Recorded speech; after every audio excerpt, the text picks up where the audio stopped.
What's up? Back to the Nate Jones story. This time with Nate Jones himself. Oh,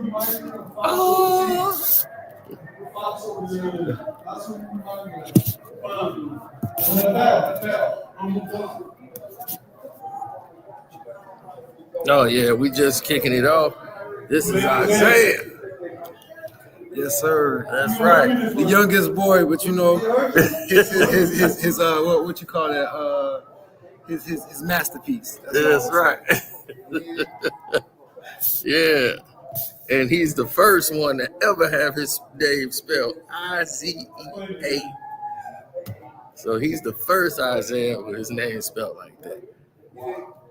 That's right. Shout out to everybody supporting the Nate Jones story. We appreciate y'all, man. Yeah. Make sure y'all keep up with the memberships, man. We got some good exclusive content, man. You dig? Where can they follow you at? Oh, follow me on Instagram at OKIsaiah, OKAYIZEA. I'm fighting in the gloves coming up. Ready just to keep the legacy going. So y'all lock in with me too, you know what I'm saying? Isaiah Jones. You dig? All right, and all y'all women trying to slide in the DM, start causing trouble.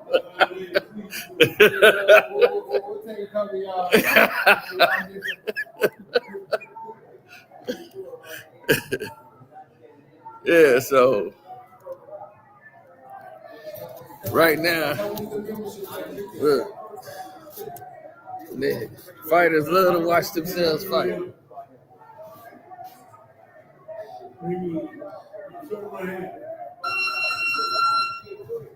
Nate is watching his own masterpiece when he beat Felix Savon. Now,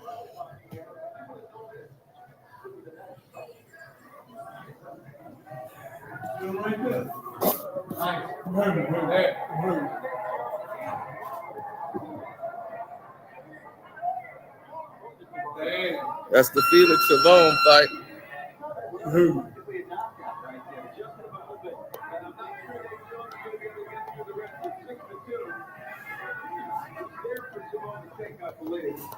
I think you scored some points. I didn't give it to you. Yeah, man. 62. And is he gonna hurt me? I was hurt. He couldn't even finish me.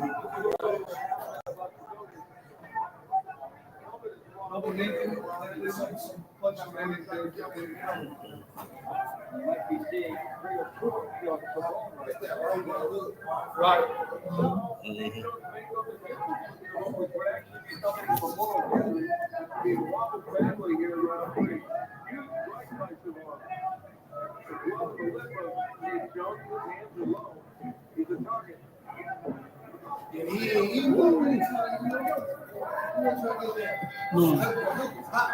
Yeah.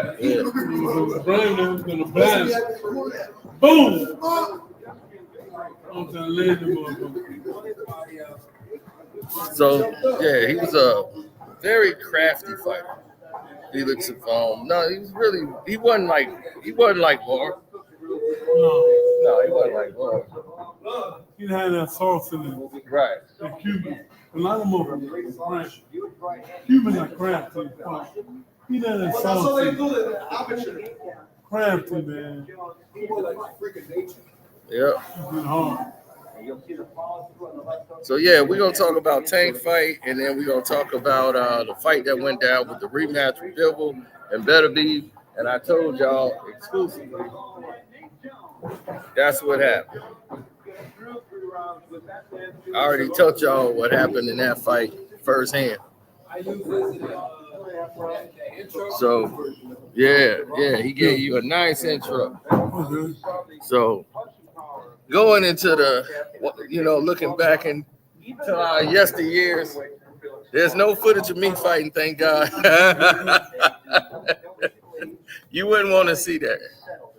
But going into this, we're going to go into the fight, Better Be, that whole card with Better Be and Bivol, the second one, the rematch. Now, going into the rematch, I'm going to tell you straight up, going into that rematch, I told everybody what was going to happen. Bivol's going to outbox him because he outboxed him the first time. right again. Better be his power. He comes forward. He does not know how to fight going backwards. He can't fight anybody with lateral movement. No. And this was shown in that fight. You can't change just because you feel like it. You can't just say, I feel like doing this today. On this fight, I'm going to just do it. No, he's been trained, undefeated fighting that way, and he's been getting away with it. In the first fight, Bivol made it close because he wasn't doing enough late. And that's what made the fight close, and they just gave it to Beterbiev. But I still felt Bivol won the fight because he was winning the majority of the rounds with his boxing. And in this fight, I knew he was going to make one big change, and that was I'm going to be active late in these fights. I know exactly how to beat him. And sure enough, Beterbiev will never beat him again. Never. He would never come close to beating him. He got him now, man. He got him in the pocket now. Yep. He never lose him again. So if they ever fought again, it would be the same results. He's not going to knock out Bivol. His only shot is to land a knockout blow. He's not going to beat Bivol. Beterbiev is still a good, strong, solid fighter. Don't get me wrong, but there's levels to this when it comes to boxing. And he's flat-footed. Yeah. And if you can get that boy to dance and have to move around and think, and then you hit him with – now, Bivol put some punches together. He was tagging him. Yeah, he was. Yeah, he's putting that jab, pop, pop, high guard. Keep the high guard up. Keep them shields up. Let him go ahead and throw his heavy shots. Boom, boom, boom. Turn him. Back him up. Stick. I was like, woo, that boy had him. Yeah, he was. Perfect fight. Perfect performance. He showed the second time around what he should have done the first time. He dominated. I thought he dominated him. Mm-hmm. Right? He dominated, right? Yeah. I thought he couldn't have won the fight, and he dominated. It shows. Right. Now, going into the Shakur Stevenson fight, as I told y'all before, Shakur was sharp the whole fight, surgically poking him, taking him apart, not really exerting himself too much. Let this young guy in. He come in on short notice. Touch that body. That's what people don't realize. He was in shape because he was at weight, because he was working out in the gym, but he didn't have a camp. So he came in on short notice. Right, so you got to touch that body up. Touch that body. Keep touching him in the body. But Shakur is never going to rush anything. He's going to take his time and going to let it build. And in my opinion, I think he needs to tuck his chin down some.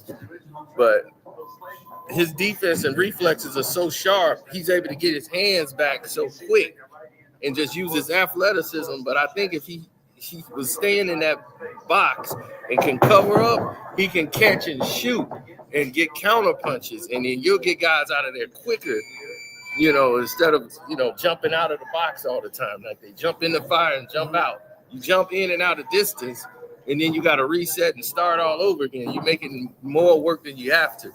But other than that, I think he was flawless, and he's definitely filling in at 140. I told people that. Shakur is the only fighter I think in the game. He got the Floyd Mayweather. He's gonna do what works. He's not gonna change that. If it's boxing you and dominating boxing from the outside and working, he's gonna keep doing it. He's very focused on doing what works.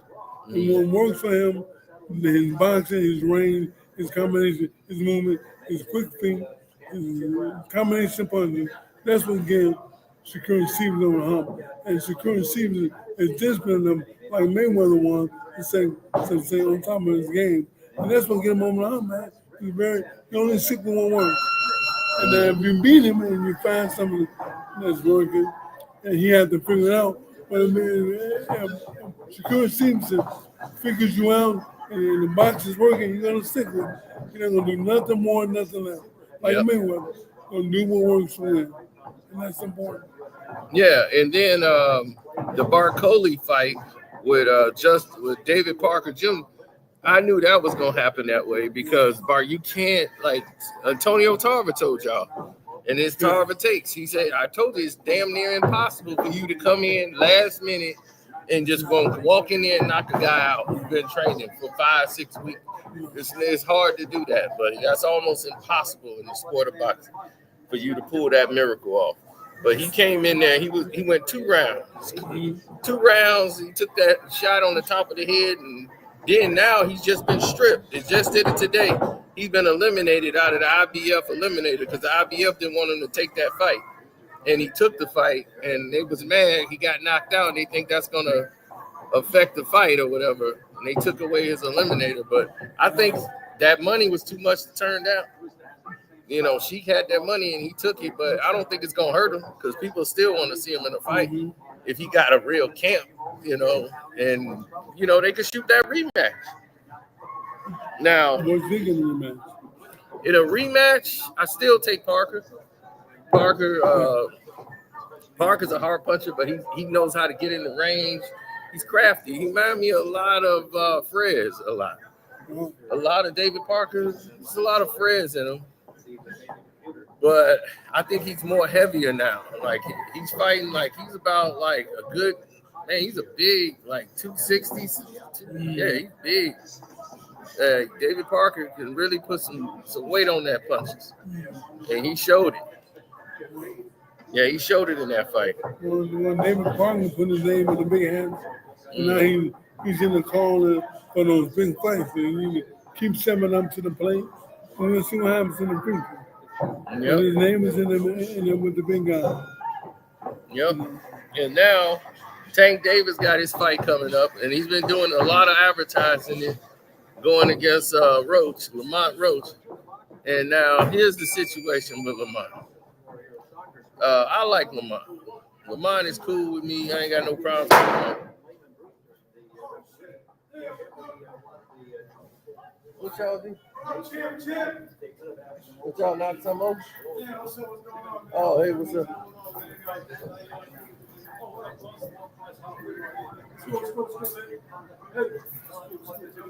All right. No. Hold on. On TV too. No. Want to say What's something? going on? No. He went on. Oh, okay. Hey, what's up, bro? He on the phone. He went on. Okay. Yeah. So anyway, What you saying? yeah, Tank Davis, and with the fight that he got coming up with Key, I mean, he got with Roach coming up. Everybody's talking about, you know, Keyshawn Davis and what Keyshawn got coming up, and Keyshawn is the one that's going to take him down. And then, Shakur wants the fight. He's like, come on now. Everybody waiting on the fight. Let's just make the fight. So Tank came up with something that's the way to promote the fight, Lamont Roach. And he says, here's what we can do. He said, Shakur Stevenson should fight Keyshawn Davis, and then the winner fight me. So he want them. He don't want to fight. Keyshawn was like, look, man, I'm not chasing Tank. Tank don't want the fight. Now, I think both of them are bad fights for Tank. And the reason why I think both of them are bad fights for him is because they have the confidence to fight Tank. Tank is going to try to take his mental out of the game, mentally confident. If Shakur Stevenson can have his hands taken care of, because his hands seem to be his main concern right now. If his hands is there, boxing IQ-wise, Tank ain't going to be able to catch him with that left all night. He's going to take that left away from Tank. Somebody can knock down that fight. Yeah. And the only thing it can't be Tank. It can be either one of them. Yeah, it could. But I don't think he catches Shakur with that left at all. Shakur going to take that away from Tank. Easy. I think it'd be easy for him to take it away. It's hard to catch him with. It's gonna be hard to hit Shakur. To catch Shakur flush like that, it's gonna be hard for you to do. And then So much fun with him too. right, and then it's gonna be more difficult for him to really catch, because with Keyshawn, he gonna really have to focus with Key. Key gonna jump on him because Key is bigger, he's strong, just as strong as Tank. I think he's just as strong as Tank, but Tank is more heavy. his punches have got more. Stop. Yeah, it got more. Boom. More oomph to Yeah, it. yeah. So Tank is a heavy puncher. Like I think Keyshawn needs a little more experience. I think right now he's a pup in the game, and I think Tank been around too much. Tank been in the ring with a lot of experienced fighters. You know what I'm saying? Tank seen him before, and then I think right now he get a little more experience. It'll be a tougher fight for him. You know what I'm saying? With a little more experience, but right now Tank Davis fight, it's kind of dangerous with that lack of experience. He need more experience in the ring. A couple more rounds up under his belt. That way it will qualify him to be a good challenge for that man because right now you don't have enough experience. And that's how I see it going forward. But I would love to see that fight. Key versus Tank, because Tank is thinking like outside the ring retirement already. He already thinking like 2 fights, I'm gonna retire and I'm gonna go down in the hall. And Key was like, you ain't beat nobody. He's like, you ain't fought nobody in your weight class. You ain't fought nobody this and that. But it's a psychological game. And that's why he said, confident wise, he's like, Tank don't have that. He can see it. And a lot of other people see it too.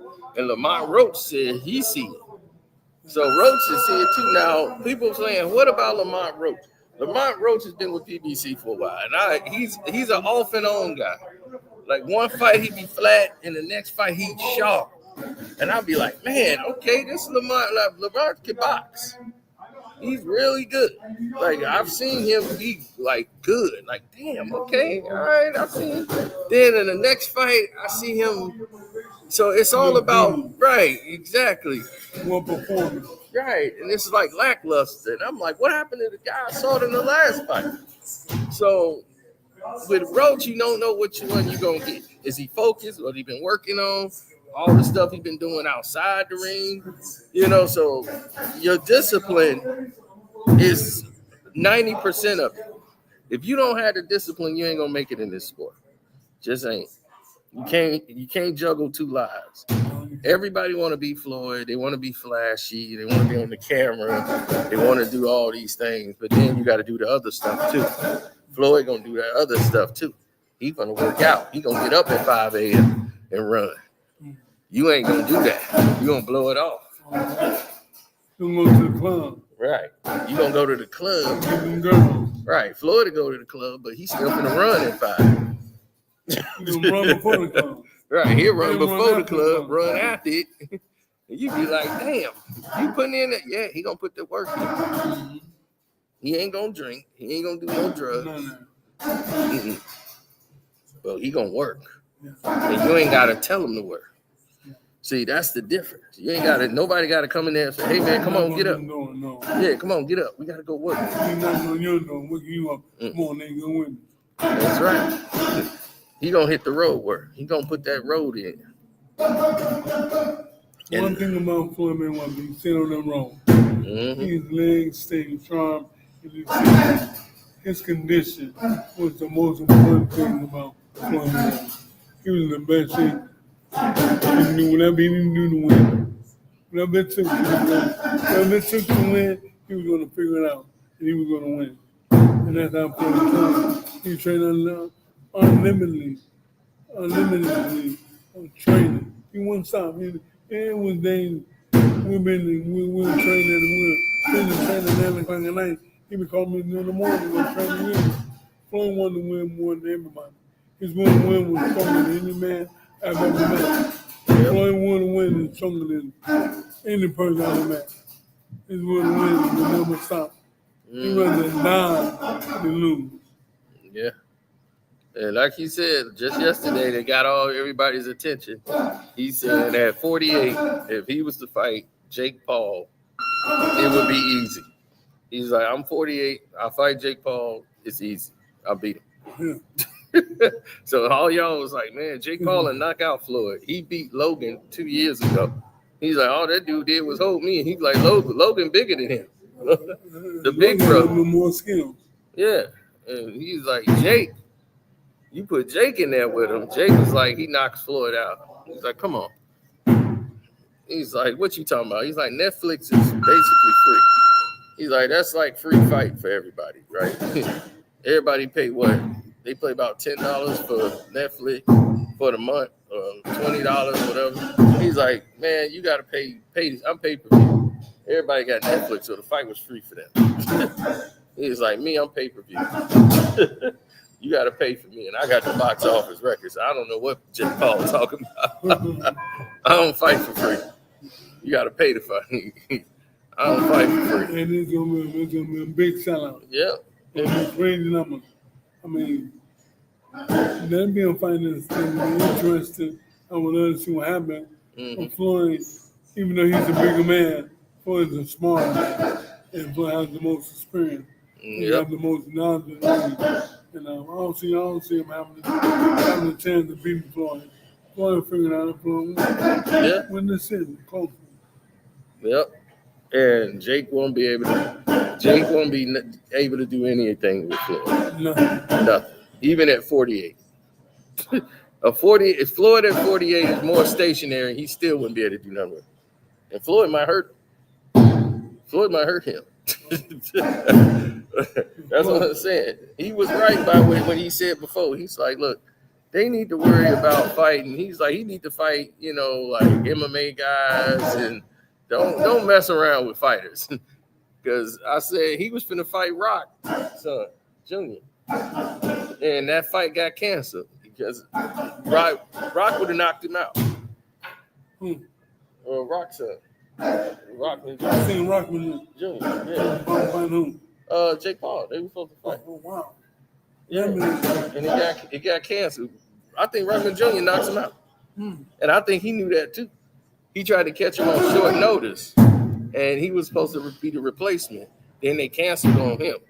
And he's like, why they pull out the fight? He's like, they knew he was in shape, and they was like, man, this dude looking too good. He might hurt Jake.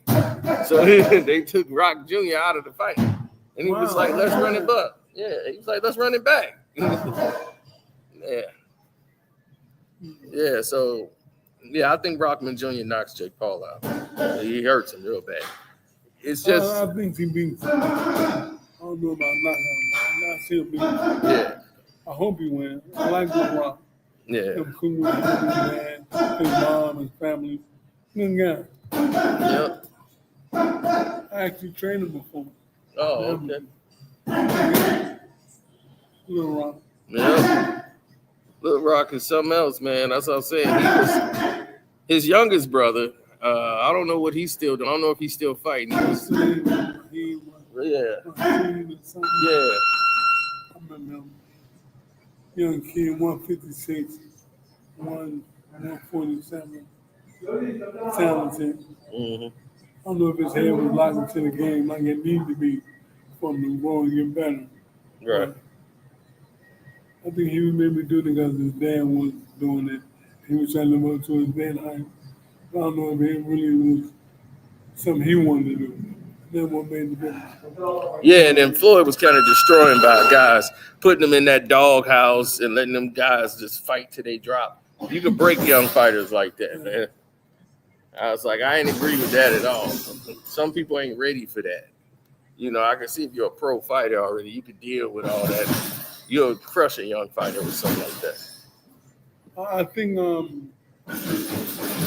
Las Vegas amateur box committee and they supposed to stop doing that because it was too risky. A lot of people see they assignment for me when by coming and going them doghouse rounds, and a lot of people wasn't getting signed. They was doing it, putting their life and putting themselves in danger. Yeah. Possibly assignment for me, and I think that. Yeah, they stopped the doghouse. Yeah, they stopped that. It's too risky, too dangerous. Yeah. For the young man. You know what I mean?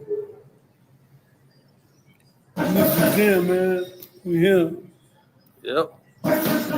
Getting the work in. Monday, John. Oh, yeah. My son. Yeah, he getting ready for them nationals. For the Golden Glove, going to the Nationals. That's the plan. So when the Chicago Golden Glove, we're going to the Nationals. Wherever that may be. We're going to go to National Golden Glove this year. That's our plan. Super heavyweight.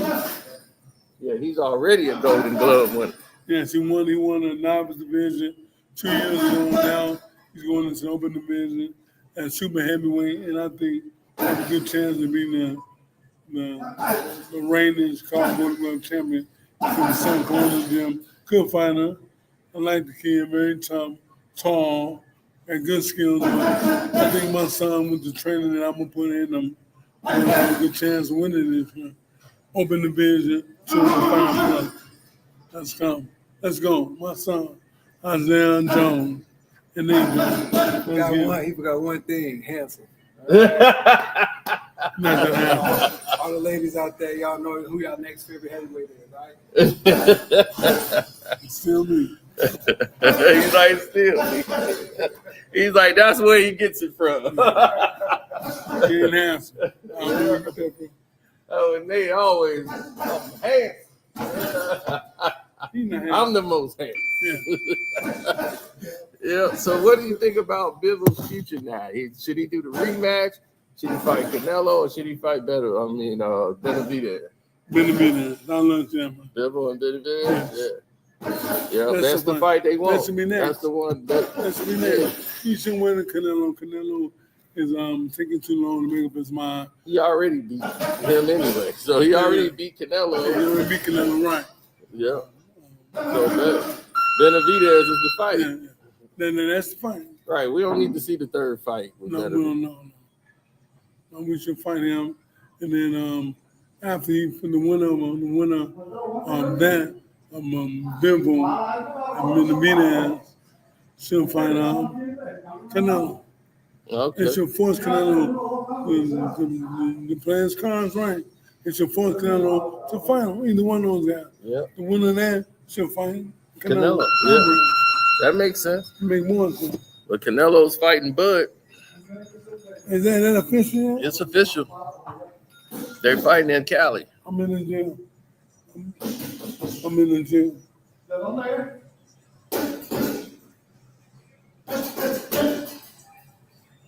Mm-hmm. Okay.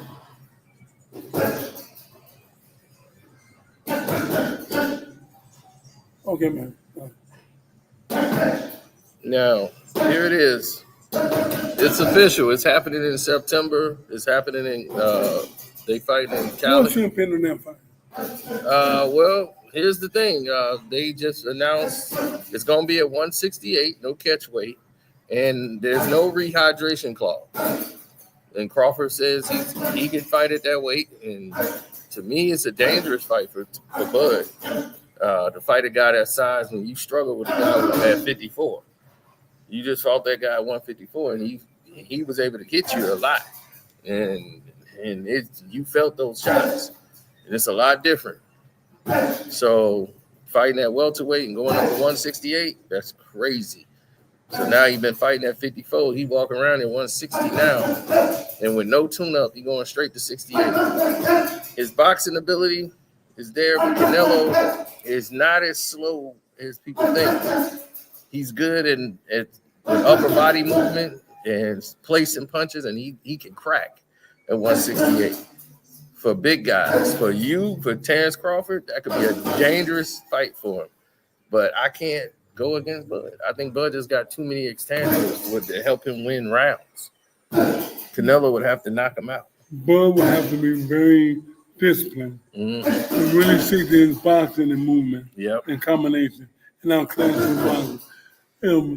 Anytime in the fight, Crawford put his dust on the table, that can hurt him.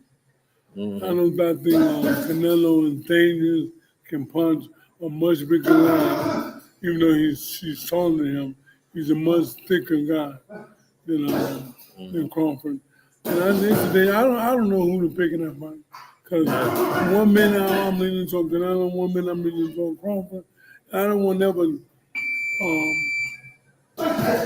I'm just go going against Crawford. I can't go against Bud because he just got more intangibles to help him win the rounds. Yeah. You know, if he need to go get the round, he can go get the round. Yeah. You know, Canelo got to take some spots. Yeah. You know, take times off and then turn it on, right? And apply his will. But one body shot from Canelo could change that fight quick. And he's real good at deceptively throwing body shots. Oh, yeah. And then he got sneak uppercut. Boom, real quick upper body movement. Upper body is real sharp. And his upper body movement, counter, pull, counter, boom. You got to watch that. You got to watch it. So we're going to end it. I'm talking about Canelo. Bud got to watch those. Yeah, because he can't be in there cute. Like standing there waiting though, because Canelo will set you up. He's slow to a degree, but he got quickness in his upper body. Boom, quick turn it on shot. Man, he's not a fan for the quick. Yeah. Yep. Quick movement, quick defensive movement, quick offensive movement. Canelo has quickness. He's not fast. He has quick reaction, quick response, quick punching. And that's them the dangerous fight. I don't know who to select in that fight. I don't know. I'm gonna be in that table watching the fight whenever it comes on, and the whole world want to see. I don't know who to pick. Yep. Well, we got plenty of time to get to that. Yes, so thank you guys for tuning in. Don't forget to hit the join button down there and join the membership. Join the Nate Jones membership right here. Please, see. We do appreciate it. Nate Jones. Join the Nate Jones Story membership and appreciate it. Thanks for helping my content get bigger and bigger. I really appreciate it. Yep. Thank you. The Nate Jones Story. Many more. Yep. And it's a video already in there. We put one in there already. Let's go. Let's go.